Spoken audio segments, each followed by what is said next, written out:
Hi all, welcome to this week's lessons. We're moving on to Unit 11, Permutations and Combinations.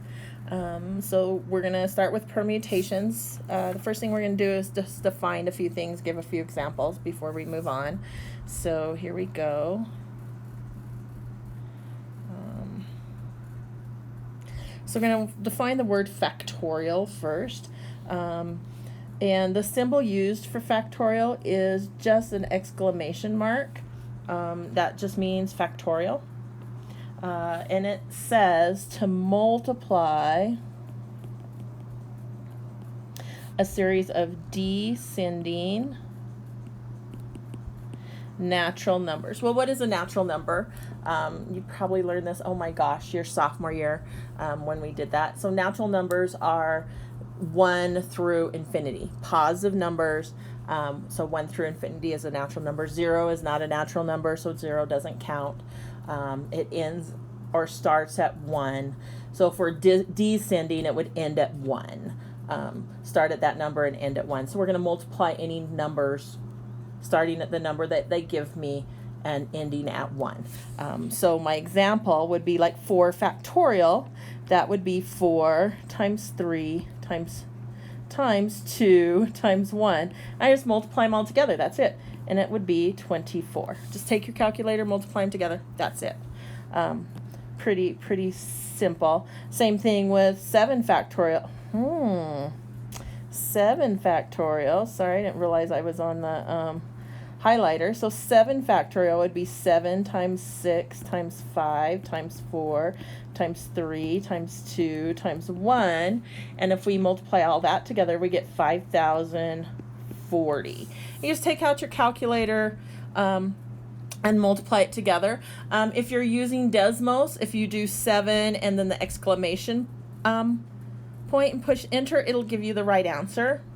Depending on your calculator that you have, you could Google it and see how your calculator does factorials. Just depends on the calculator. Some of them do, some of them don't. They do them in different ways. So I would just Google your type of calculator and ask how to find the factorial on there. That would be the easiest one. And then, of course, the last one is 1 factorial. Well, that's just 1. 1 times itself is just 1, so that's it. So that's what a factorial is. Pretty simple, right? So now we're going on to our next definition, which is permutation. So permutation is a collection of things where order is important. So the order of things is important. It's important. We have to count that. So an example would be if I want to visit the homes of 3 friends, Alex A, Betty B, and Chandra C, but haven't decided in what order the choices I have. Now I am going to get a highlighter. Notice I have A first, then B, C, A again, and then I reverse the orders of B, C.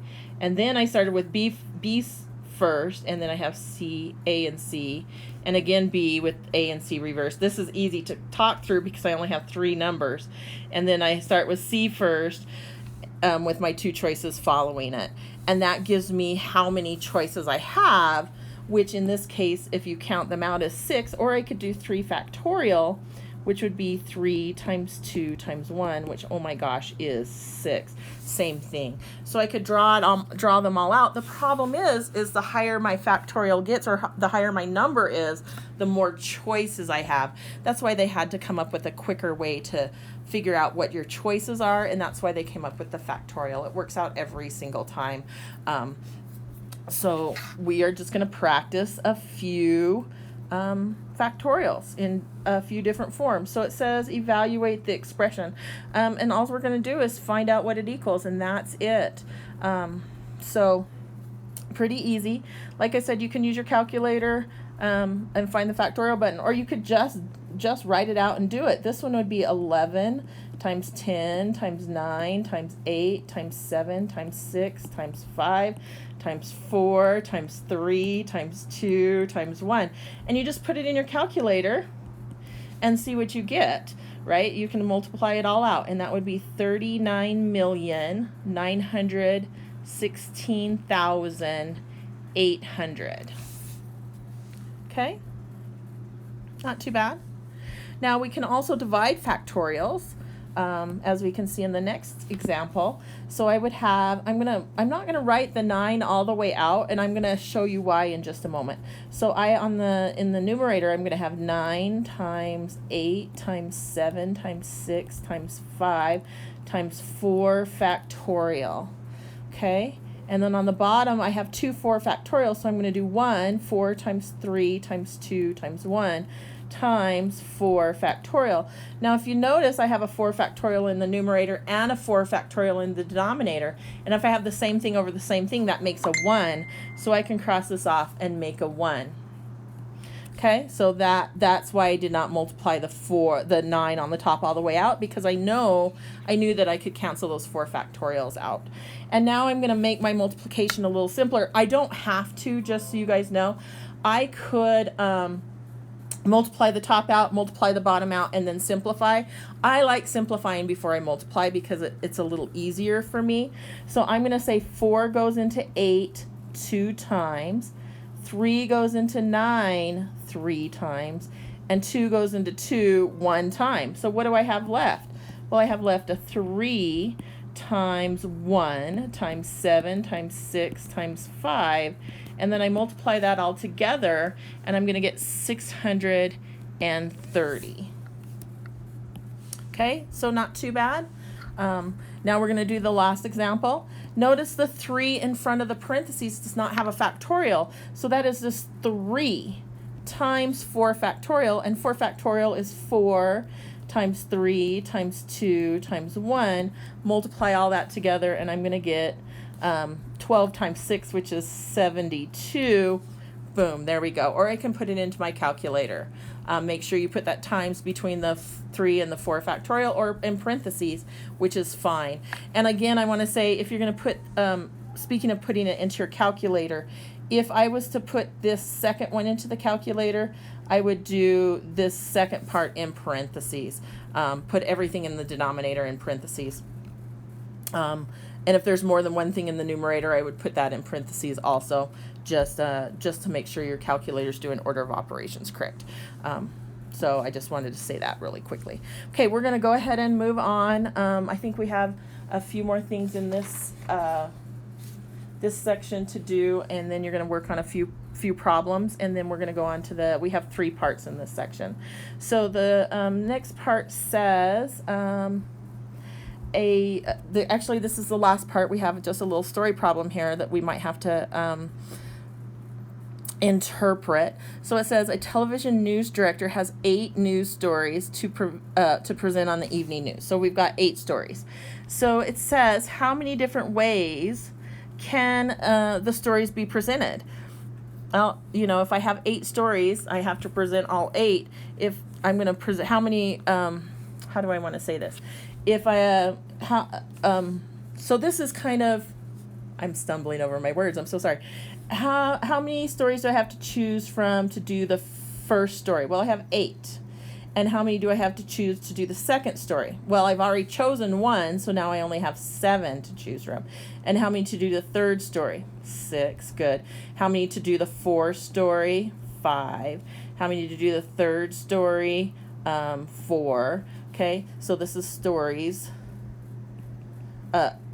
Order. The top would be the order presented in, right? Order presented. And this is the number of stories, right? So I have the first one, I have 8 to choose from. The second one, I have 7. The third one, I have 6. I hope everyone understands this. 3, 1, 2, 3, 4. Oh, sorry, that should be the 5th one. Sorry, the sixth story, I would have 3. The 7th story, I should have 2, and the 8th story, I would only have 1 left. Well, how many ways do I figure that out? This is just 8 factorial. I'm just going to take 8 times 7 times 6 times 5 times 4 times 3 times 2 and find out how many different ways I can present 8 stories. Well, if I multiply that all together, I get 40,320 ways. Okay? And that's why we're talking about order, is because once I choose the first story, I have less to go. Okay, so now we're going to talk about the second part of that. It says, if only 3 of the stories will be presented, how many possible ways can a lead story, a second story, and a closing story be presented? So a lead story, so the first story, how many stories do I have to choose from? Well, 8. And the second one, how many do I have to choose from? 7. And the third one, how many do I have to choose from? Well, 6. And I'm only presenting 3, so that's it. I'm just going to multiply that together, and I should get 336 ways, okay, to present the story. Okay, you guys, you're going to go do some practice problems now between the different things, and then we will see you back for the second part of part 2 of permutations. I'll see you in a bit. Bye.